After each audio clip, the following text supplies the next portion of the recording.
দার্জিলিং, যাকে পাহাড়ের রানী বা কুইন অফ দ্য হিলস বলা হয়, প্রাকৃতিক সৌন্দর্যে ভরপুর এই শহরটির সাথে আরও দুটি জায়গার কথা বলবো আজকে, শিটং ও লামাহাটা। আশা করি অনেকেই নামটা শুনেছ।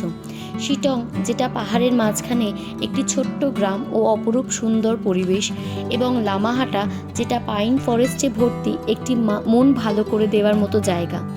দেখে মনে হবে কেউ যেন এঁকে দিয়ে গেছে।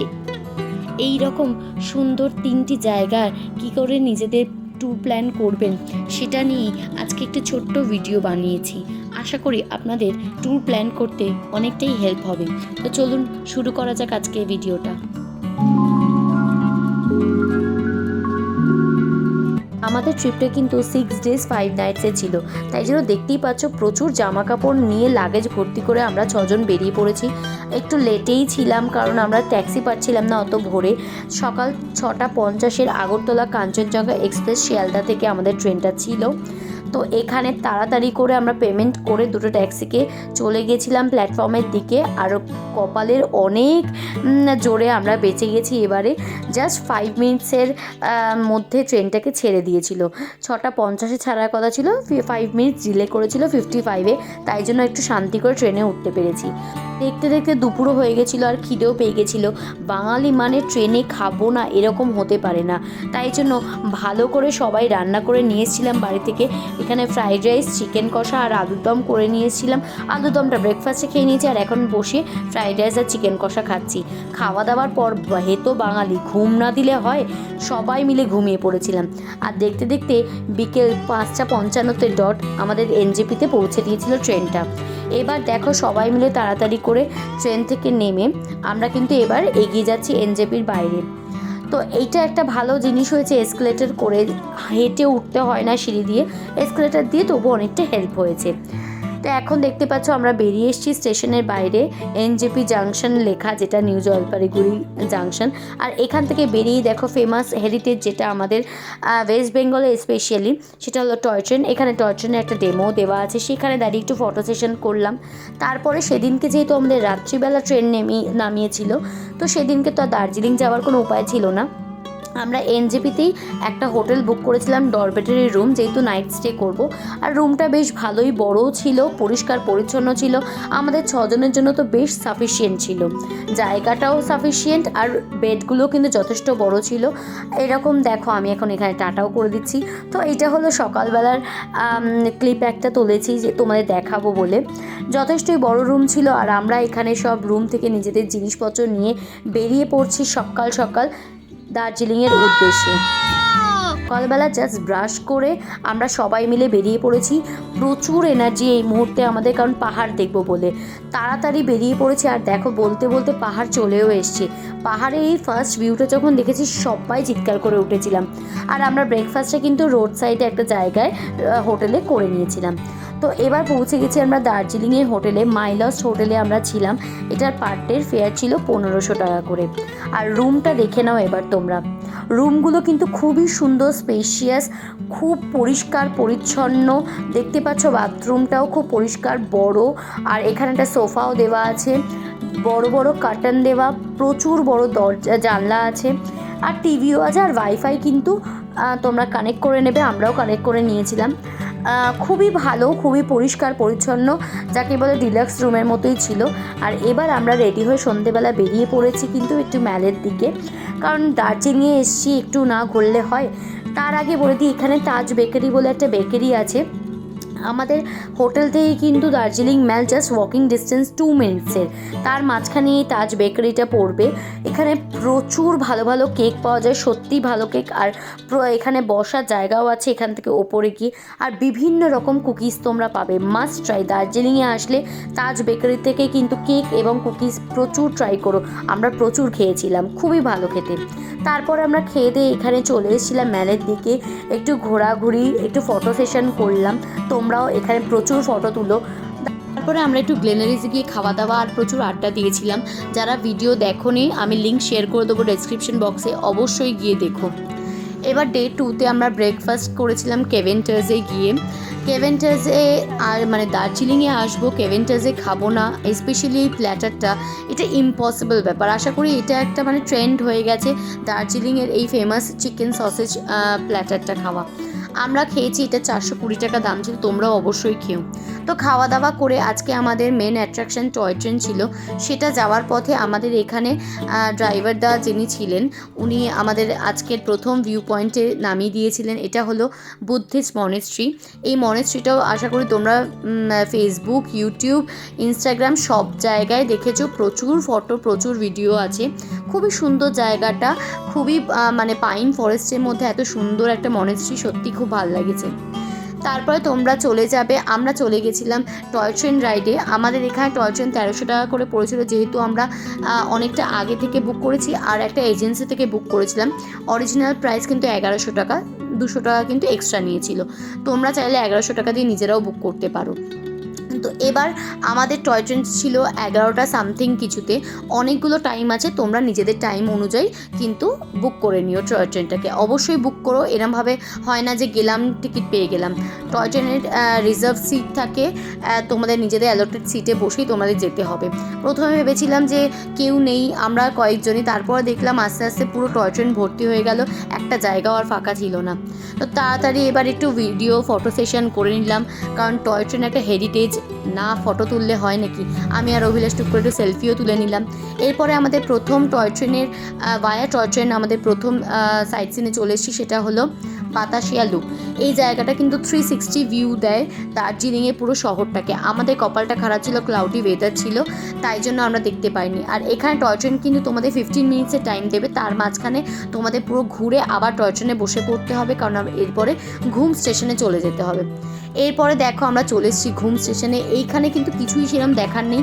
ওই ঘুম স্টেশনে একটা ছোট্ট উল্টো দিকে দেখতে পাচ্ছ ঘুম মিউজিয়াম বলে, ওখানে কিন্তু টয় ট্রেন তোমাদের অল টোটাল মিলে ঘুম স্টেশনে 20 মিনিটস টাইম দেবে, ওর মধ্যে তোমাদের ঘুরতে হবে। আমরা তাড়াতাড়ি ঘুরে টুরে আবার টয় ট্রেনে বসে পড়েছিলাম। এরপরে আমরা হোটেলে ব্যাক করে গেছিলাম। এবার ডে 3তে আমরা কিন্তু দার্জিলিং চেক আউট করে শিটংয়ের দিকে চলে গেছিলাম। এবার ভায়া তোমরা চাইলে অনেক সাইট সিন করতে পারো। আমাদের প্রথম সাইট সিন যেটা ছিল, মংপোতে রবীন্দ্রনাথ ঠাকুরের একটা বাড়ি আছে, মিউজিয়াম বলতে পারো, সেই বাড়িটা দেখতে যাওয়া। এখানে দেখতেই পাচ্ছ একটা ট্রি হাউস আছে, এখানে অনেক হোমস্টেও করছে। আমরা যখন গেছিলাম তখনও স্টার্ট হয়নি, এরপরে বললো 2-3 মাস পর, অর্থাৎ মে জুন থেকে আশা করি ওপেন হয়ে যাবে। খুবই সুন্দর দেখতে জায়গাটা, অবশ্যই যেও। আর তোমরা যখন যাবে, যদি তোমরা পাও ওই ট্রি হাউসটায় থেকো, আমার তো ইচ্ছা আছে নেক্সট বার যখন যাবো অবশ্যই থাকবো। এই জায়গাটা খুবই নস্টালজিক ফিলিংস দেয় একটা। আর এখানে দেখতে পাচ্ছ আমার আঙুলের বরাবর যে গাছটা আছে, ওটা স্বয়ং রবীন্দ্রনাথ ঠাকুর নিজের হাতে মাটিতে পুঁতে গেছিলেন, তো সেটা এখন এত বড় হয়ে গেছে। এবার পৌঁছে গেছি আমরা যোগীঘাট ব্রিজে। এই জায়গাটায় এত গরম লাগছিল এসে, কি বলবো, কারণ হাই অল্টিটিউড থেকে একদম নিচে সমতল জায়গায় চলে এসেছিলাম, কিন্তু প্রচুর সুন্দর মানে ভিউ, চারিদিকে পাহাড়ে ভর্তি। এখানে প্রচুর ফটো তুলতে পারো, আর আমার মতো এখানে পাগলামিও করতে পারো। যাই হোক, আমার পাগলামি তো চলবে। আমরা প্রচুর ফটো তুলেছিলাম, এখানে প্রচুর মজা করেছি, আর ব্রিজে উঠে পতাকাগুলো যেমনি ওড়ে ওই রকম প্রচুর রিলস আর ফটো তুলেছি। তারপরে চলে এসেছিলাম আমরা অরেঞ্জ গার্ডেনে। কপাল খারাপ, তাই জন্য অরেঞ্জ গার্ডেনের পুরো অরেঞ্জে ভর্তি না থাকলেও দুটো গাছে ভালো অরেঞ্জ ভর্তি ছিল। ওখানে একজন ছিলেন, ওনাকেই বললাম একটা অরেঞ্জ দিন, কারণ শিটংয়ের অরেঞ্জ ফেমাস, না খেলে নয়। তো অরেঞ্জটা এত মিষ্টি ছিল, মানে খুবই ভালো ছিল, সত্যিই ফেমাস যাকে বলে, মানে ওয়ার্থ ইট। তো যাই হোক, ওখান থেকে আমরা চলে গেছিলাম অহলধারা ভিউ পয়েন্টে। এই অহলধারাতে এখন কিন্তু প্রচুর হোমস্টেও হচ্ছে, তোমরা চাইলে কিন্তু এখানে থাকতে পারো। এখনও আপাতত স্টার্ট হয়নি কোনো হোমস্টে। এখন আমরা পৌঁছে গেছি শিটংয়ের হোমস্টেতে। এই হোমস্টেটার নাম ছেত্রী হোমস্টে। হোমস্টেটা খুবই ভালো, খুবই পরিষ্কার পরিচ্ছন্ন, আর 1200 টাকা পার হেড পার ডে করে এনারা চার্জ করেন। আর ফুডিং, লজিং, ব্রেকফাস্ট, লাঞ্চ আর ইভিনিং স্ন্যাক্স, ডিনার চারটেই তোমরা পাবে। খুবই ভালো খাওয়া দাওয়া, রান্নাও খুব ভালো, পরিষ্কার পরিচ্ছন্ন, আর সবচেয়ে যেটা প্লাস পয়েন্ট, অসাধারণ ভিউ। আমি তোমাদের চেষ্টা করেছি একটু ভিউটা দেখানোর। এরকম ভিউ একটা ছোট্ট গ্রামের মধ্যে শিটং জায়গাটা সত্যি অসাধারণ। আমি একবার শুধু আসবোই শিটং আর লামাহাটার ট্রিপ করতে। তো এরপরে আমরা বেরিয়ে পড়েছিলাম লামাহাটার উদ্দেশ্যে, কারণ শিটংয়ে আমরা 1 নাইট স্টে করেছিলাম। অপরূপ সৌন্দর্য পরিবেশ দেখতে দেখতে পৌঁছে গেছিলাম আমরা লামাহাটার হোমস্টেতে। এই হোমস্টেটা হলো বোমজান হোমস্টে। এখানেও 1200 টাকা per day per head, fooding, lodging, breakfast, lunch, evening snacks আর ডিনার। এখানের ভিউটা অসাধারণ ছিল, আর রুমটাও খুবই বড়, খুবই সুন্দর, পরিষ্কার পরিচ্ছন্ন, আর ব্ল্যাঙ্কেট প্রচুর ঠান্ডা ছিল, তাই জন্য 2টো ব্ল্যাঙ্কেট আমরা নিয়েছি। আর এত সুন্দর ব্যাপারটা কি, আমরা বিছানা থেকেই তোমরা শুয়ে শুয়ে ভিউটাকে এনজয় করতে পারো। বাথরুমটা দেখতে পাচ্ছ প্রচুর বড়, প্রচুর স্পেশিয়াস, পরিষ্কার পরিচ্ছন্ন, মানে তোমাদের যেতে ইচ্ছা করবে না, এত অপূর্ব হোমস্টে। আমাদের সবকটাই হোমস্টে আর হোটেল প্রচুর ভালো ছিল। তো যাই হোক, এরপরে আমরা চলে গেছিলাম আমাদের ফার্স্ট ভিউ সাইট সিন করতে, সেটা হলো তাকদা তিনচুলের এই টি গার্ডেনে। এইখানটায় আমরা পরের বার এসে একবার থাকবো। অসাধারণ ভিউ, মানে আমি ওয়ার্ডসে এক্সপ্লেন করতে পারবো না, আর হয়তো ফটো এতটা জাস্টিফাই ভিডিও করতে পারছে না।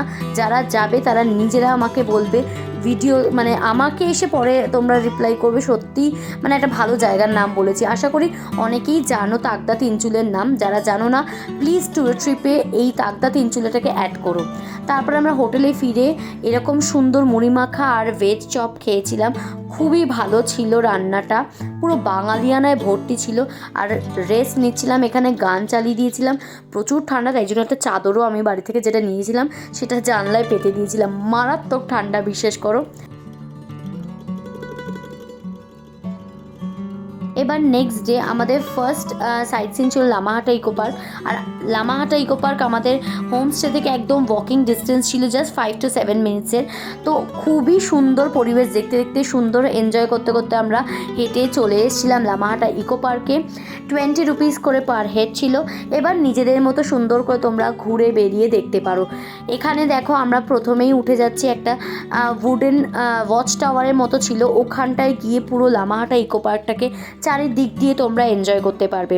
তো এখানে চলে এসেছি আমরা। এবার এখানে 7 পার্সনের বেশি ওঠা যাবে না, এখানে লেখাই আছে রেস্ট্রিক্টেড, কারণ যতই হোক একটা ভেঙে যাওয়ার সম্ভাবনা থাকে। আর ভিউটা জাস্ট দেখো, অসাধারণ।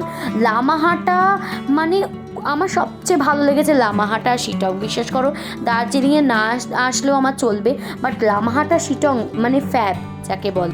প্রচুর খিদে পেয়েছিল, তাই জন্য দার্জিলিংয়ে এসে মোমো খাবো না এরম হতে পারে না, একটু মোমো খেয়ে নিয়েছিলাম মাঝখানে। তারপরে হোটেলে ফিরে এবার খাবারটা দেখো, পুরো বাঙালিয়ানা ভরপুর। ভাত, ডাল, বেগুন ভাজা, মাছের মাথা দিয়ে বাঁধাকপির তরকারি, মাছের ঝাল আর চাটনি, পাঁপড়, অসাধারণ খাবার।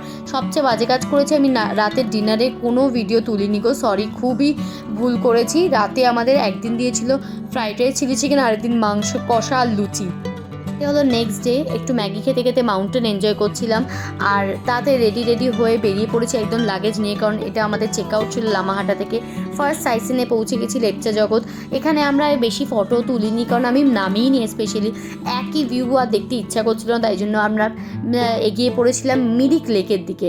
আমার এই মিরিক লেকটা খুব ভালো লেগেছে। এখানে এন্ট্রি ফিস কিন্তু 50 টাকা পার হেড। আশা করি তোমাদেরও খুব ভালো লাগবে, প্লিজ একবার যেও ভেতরে। এত সুন্দর সাজানো, মানে খুবই পরিষ্কার পরিচ্ছন্ন করে জায়গাটাকে রেখেছে, বিভিন্ন ফুলে ভর্তি জায়গাটা, গার্ডেনিংটা খুবই ভালো করেছে। আর এখানে জামা কাপড় এর দেখলে ভাড়া পাওয়া যাচ্ছে, আমরা নিইনি, তোমরা চাইলে ভাড়া নিয়ে কিন্তু ফটো সেশন করতে পারো। আর একটু এগিয়ে দেখো, এবার লেকের দিকে চলে এসেছি। এই লেকে কিন্তু দেখো, দূর থেকে দেখো একটু হর্স রাইডিংও হচ্ছে, আর তার সাথে শিকারার মতো অনেক বোটও আছে, তোমরা চাইলে কিন্তু সেগুলোকেও এনজয় করতে পারো। তারপরে আমাদের একটু খিদে পেয়ে গেছিলো, লাঞ্চের জন্য আমরা চলে গেছিলাম মিরিক লেকের সাইডেই অনেক রেস্টুরেন্ট আছে, ওখানে একটা রেস্টুরেন্টে আমরা মিক্সড ফ্রাইড রাইস নিয়েছিলাম। আমরা তাড়াতাড়ি করে বেরিয়ে পড়েছিলাম শিলিগুড়ির উদ্দেশ্যে, কারণ শিলিগুড়ি থেকে আমাদের ট্রেন ছিল। আর ইনি হলেন নিখিল ভাইয়া, যিনি এতদিন ধরে আমাদের সাথে ছিলেন। আর গাড়ির ব্যাপারে একটা কথাই বলবো, তোমরা এনজেপিতে নেমে তোমরা নেগোশিয়েট করে গাড়ি নিও। বড় গাড়ির ছোটো গাড়ি হয়তো 500 টাকা ডিফারেন্স হতে পারে, সেটা আমি পার্টিকুলারলি বলছি না, তোমরা নেমে সেটা নিজেরা নেগোশিয়েট করে কিন্তু গাড়িটা নিও। তারপরে আমাদের আজকে ট্রেন যেটা ফেরার ছিল সেটা হলো কাঞ্চনকন্যা এক্সপ্রেস। আমরা উঠে পড়েছি ট্রেনে, আর এখানে উঠে তাড়াতাড়ি করে সিট নিয়ে বসে পড়েছি। আর এরপরে 7:55 একদম ডট আমাদের কিন্তু ট্রেন ছেড়ে দিয়েছিল। এরপরে আমরা খেয়ে দিয়ে ঘুমিয়ে পড়েছিলাম, কারণ ঘুম আর শরীর দিচ্ছিল না সারাদিনের জার্নিতে। 8টায় আমরা একদম শিয়ালদা স্টেশনে নেমে পড়েছিলাম। এবার বাড়ির দিকে রওনা হয়ে গেছিলাম 2টো গাড়ি বুক করে। তো এটাই ছিল আমার 6 দিন 5 রাতের একটা ছোট্ট ট্যুর প্ল্যান। আশা করি তোমাদের খুব হেল্প হবে আর ভালো লাগবে এই ভিডিওটা। আমি একটা পার্সোনাল সাজেস্ট করব যে দার্জিলিংয়ে কম দিন থেকে লামাহাটা, শিটং, তাকদা, তিনচুলিতে বরঞ্চ থেকো, তোমাদের বেশি ভাল লাগবে। অফবিট জায়গাগুলো এখন সত্যিই ভালো। দার্জিলিংয়ের ওই কেওটিক জায়গা এখন আর সত্যিই ভাল লাগে না। যারা কলকাতা থেকে বা যারা এরকম সিটি থেকে যাচ্ছ তাদের একটু মনে হয় অফবিট জায়গায় ভাল লাগবে। আমি এখানে পার পার্সন হিসাবে খরচা দেখিয়েছি, এক্সক্লুডিং ট্রেন টিকিট, টয় ট্রেনের ফেয়ার আর ওখানে গাড়ির খরচা যেটা, ওটা বাদ দিয়ে একটা অলমোস্ট ফুডিং লজিংয়ের ওপর খরচা দেখিয়েছি। আশা করি তোমাদের হেল্প হবে। প্লিজ চাইলে তোমরা ভিডিওটাকে পজ করেও দেখে নিতে পারো। তো আজকে ভিডিওটাকে এখানে এন্ড করছি, নেক্সট ব্লগে দেখা হবে। Till then please do like, share, subscribe my channel. খুব ভালো থেকো, সুস্থ থেকো। নেক্সট ব্লগে দেখা হচ্ছে, বাই।